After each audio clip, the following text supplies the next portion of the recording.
one with chick. Today I'm going to be showing you an iconic Durban South African Indian recipe. It was requested by my dear friend Sabrina Zerbst, who is a fellow South African living here in Florida, and our family have become firm friends. So Sabrina, this recipe of South African mutton curry with potatoes goes out to you. And it's actually a very simple process. So I'm just going to go through the ingredients first, and then I'll take you through the method. So here I have about a kilo of lamb that has been cubed. And when you go to the butcher, you want to actually ask him for lamb chops, which are cut at least 2 fingers thick. Because it has to be a fairly thick piece of meat so that you're able to get a nice piece of cubed mutton when you're ready to prepare the curry.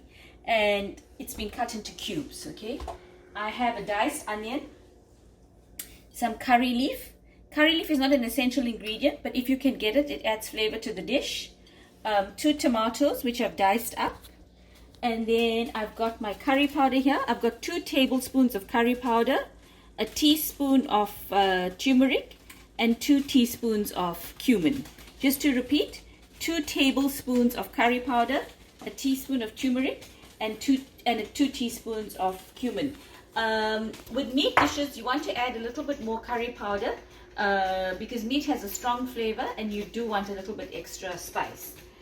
Not forgetting our ginger and garlic paste, and here I have fennel seeds, bay leaf, a few cloves, and some cinnamon sticks. So these are going to be going into the oil to flavor the oil, and it forms the base of the dish. If you cannot get fennel seeds, you can stick to cinnamon sticks and possibly a few cloves.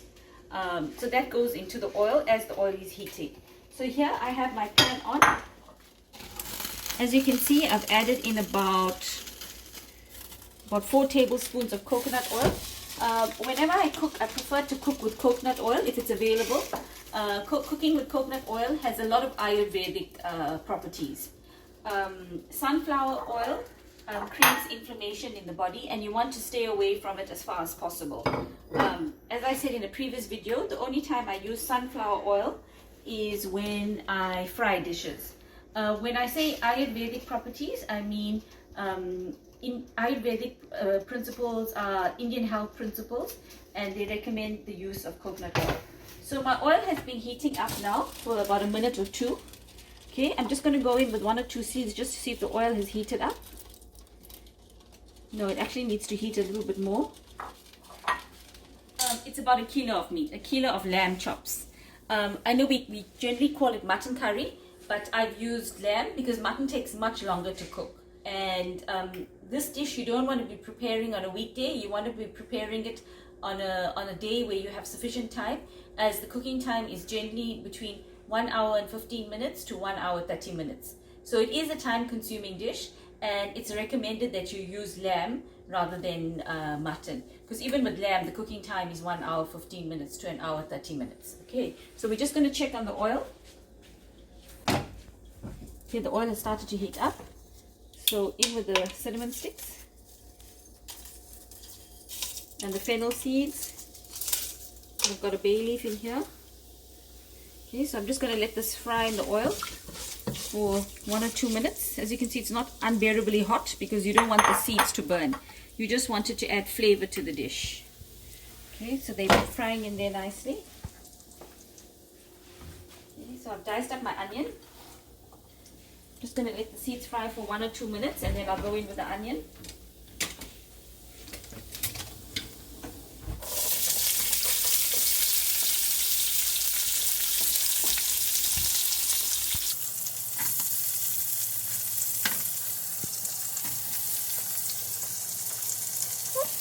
Onion to brown, and that should take at least 3 to 4 minutes to get a nice golden brown color on the onion. So I'll see you on the other side once the onion has browned.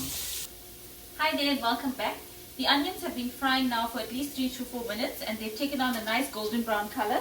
If we could just show that, Mr. Cameraman. Okay. And it's essential that the onions start to get a golden brown, because then they start to add flavor to the oil. So I'm going in with my curry leaf at this stage, and it's going to splutter a bit, so just be a bit careful. Okay, I'm going to turn down the heat, and now I'm going to add in the cubed meat, okay, to the oil. I've added a few bones because bones add flavor to the curry, but if you don't want to add bones, you're welcome to leave out the bones. So, and now I'm going to let the meat saute for at least a good 7 to 8 minutes. Because we want the meat to be brown. Okay, sorry, at this stage, I've just forgotten one step. We're going to add in the ginger and garlic. We're going to add in 2 tablespoons of ginger and garlic.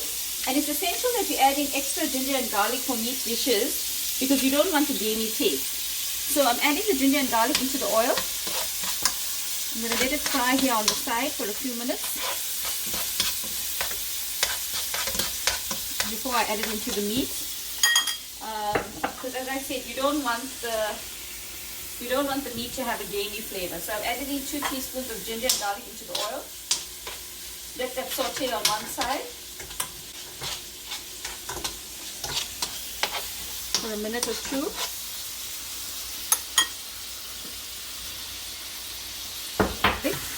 And I'm going to let that brown for at least 7 to 8 minutes. The recipe that I'm giving you or that I'm sharing with you is actually my mom's recipe, and there are a million variations on mutton curry. So this recipe is actually my mom's recipe that I'm sharing with you. So there, the ginger and garlic and the onions have been incorporated together nicely, and I'm going to let that brown for at least 7 to 8 minutes. Okay, so the meat has been browning for a good 5 to 6 minutes. And just an important tip I want to share with you is that prior to adding the meat into the onion mixture, it is important that you drain the meat of all water. Because if the meat has a lot of water, your dish is going to become waterlogged. So tip number 1 is to drain all the meat properly in a colander before you add it to your onion mixture.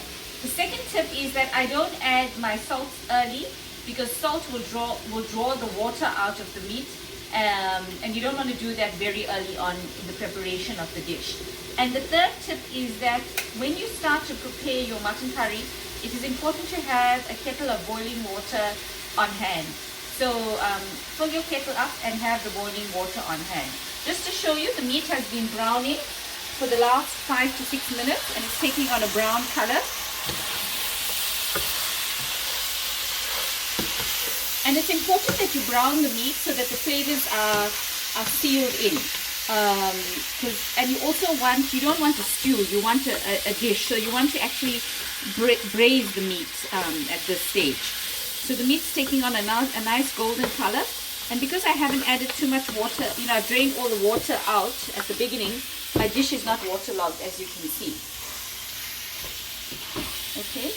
So I'm happy with the browning of the meat. It's been browning for a good 5 to 6 minutes. And now I'm going to go in with the spice. Just to tell you that, just to reiterate, mutton curry requires additional spices. It's 2 tablespoons of curry powder, 2 teaspoons of cumin, 1 teaspoon of turmeric. 2 tablespoons, 1 teaspoon, half a teaspoon. So on the side where you can see some of the oil, I'm going to add in the spice on the one side of the dish, and I'm going to let it brown. Okay. If at this stage you feel you need to add in some water so that the spice doesn't burn, you can add in a little boiling water from the kettle. So I'm just going to add in a little boiling water so my spice can cook nicely. The spice needs to cook on the side before you incorporate it into the meat. How long? For about a minute or 2. Okay, I'm just going to add a little bit more water to the spice.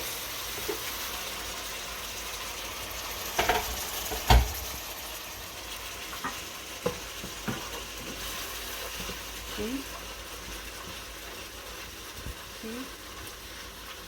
So now I'm going to incorporate the meat and the spices together.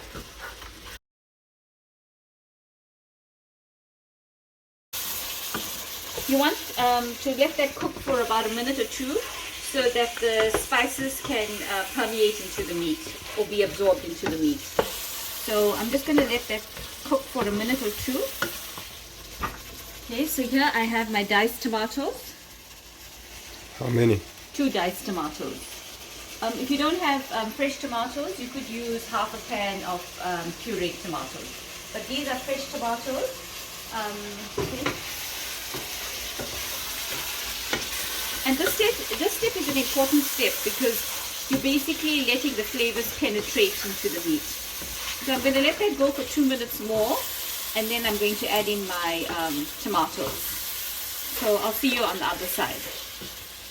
Okay, so I've incorporated the spices into the meat, and it's been cooking for about 5 to 6 minutes, the meat and the spices together, and the flavors have been absorbed into the meat. As you can see, it's turned a nice color, starting to give off a very fragrant smell, and now I'm going to go in with 2 diced tomatoes.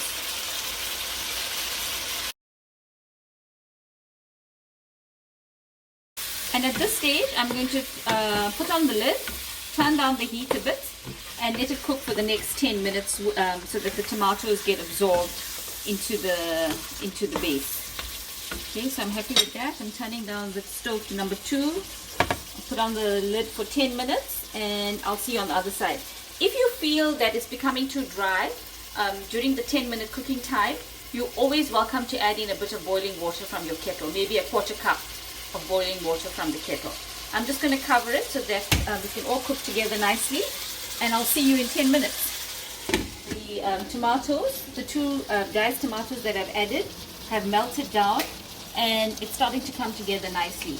So at this stage, I'm going to go in with the salt, and because it's a kilo of mutton, and I'm going to be adding in potatoes, I'm going to be adding in about, say, 2 tablespoons of salt, okay?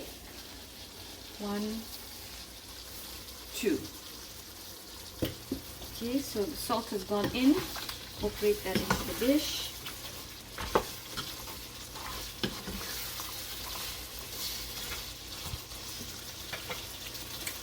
Okay, and then up here I've taken 4 potatoes, not very large ones, and I've cut them in half, and I'm going to go in with the potatoes now. How long are you going to keep them in? The potatoes have to be in for at least about half an hour. Oh yeah, I would say a good 30 minutes. But because I'm going to be adding in the dumplings in the last 15 minutes of cooking, I'm going to let them cook down for at least 15 minutes. They're not going to be totally soft before I add in the dumplings. So I'm going to incorporate the potatoes into the dish. I'm going to go in with some boiling water from the kettle. Remember earlier on I told you that that you need to have a kettle of boiling water on standby. And I'm going to show you with the mug so you can see how much water goes in. Okay, so here's 1 cup of boiling water. Here is the 2nd cup of boiling water. And the reason you're adding boiling water is because you want the potatoes and the meat now to cook and become soft. So I would say 2.5 cups of boiling water at this stage, okay? So, because you want the meat essentially to become soft and the potatoes to cook down. But you're also going to be checking during the cooking process because you don't want the potatoes to become totally melted. Okay, so I'm happy with that.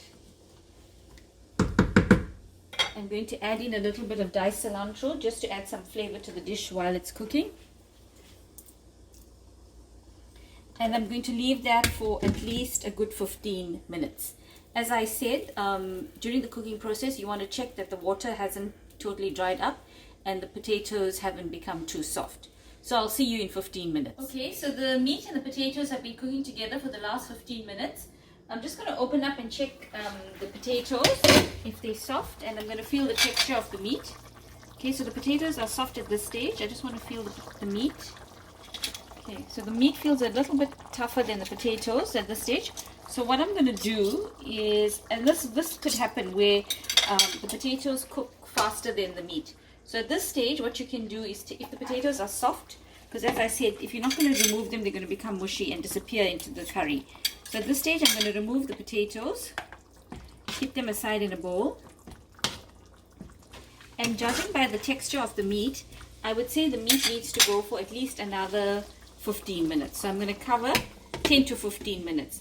I'm going to cover and check in 10 minutes time. Just get a knife and feel the texture of the meat. If the texture is soft enough or good enough for me, then I'm going to be adding in I'm going to add in the potatoes. Yeah, so the meat has cooked down nicely.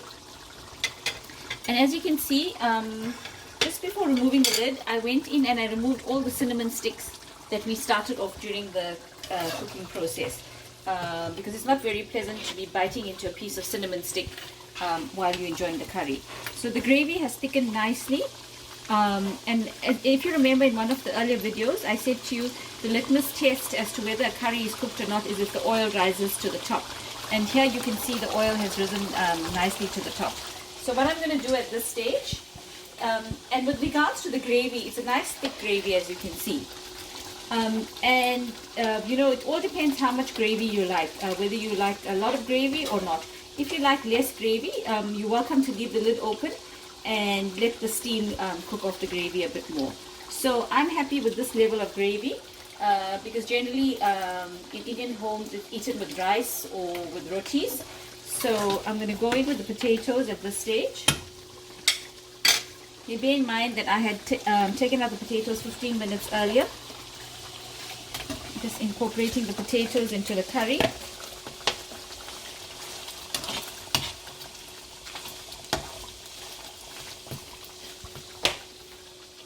When does the dumplings go in?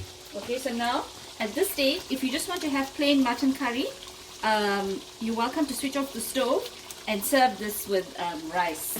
A substitute for the lamb would be beef. So you can either do it as a lamb curry or as a beef curry. So at this stage, if you're serving it with rice or rotis, the curry is ready to come off the stove. But because I'm going to be adding in the dumplings, which I have resting here, and these dumplings are the recipe of Bully Goko, who was our housekeeper and cook for over 40 years. And she was also our second mother. So Bully Goko, thank you very much for your dumpling recipe. It has come a long way. So I'm going to be adding in the dumplings, okay, that I made earlier. And because once I add in the dumplings, I'm not going to be opening the lid. So what I'm going to be doing is adding in half a cup of water. As I said, if you're serving the curry on its own at this stage, you would switch it off and it's ready to go. But because I'm adding dumplings and I'm not going to be opening the pot for the next 15 minutes, I'm going to add in half a cup of water because I need the dumplings to steam. So I'm adding in a little bit more water, so the water will help the dumplings to steam. And in with the dumplings. So basically you continue this process until all the dumplings are in, and you cover the pot and let it cook for 15 minutes. So we'll see you in 15 minutes time once the dumplings are done. And it's important not to open the lid because the steam will cook the dumplings. See you in 15 minutes. Okay, so I've added in the dumplings and I've let them steam in the curry for the last 15 minutes. And to check whether the dumplings are ready, you take a knife and you basically insert it into a dumpling. And if it comes out clean, then the dumplings are ready. And there you have it, mutton curry and dumplings 101. If you like this recipe, please like and subscribe to the channel. And I look forward to seeing your attempts on the Facebook page and on the channel. And until next time, happy eating, stay safe and stay happy. Bye.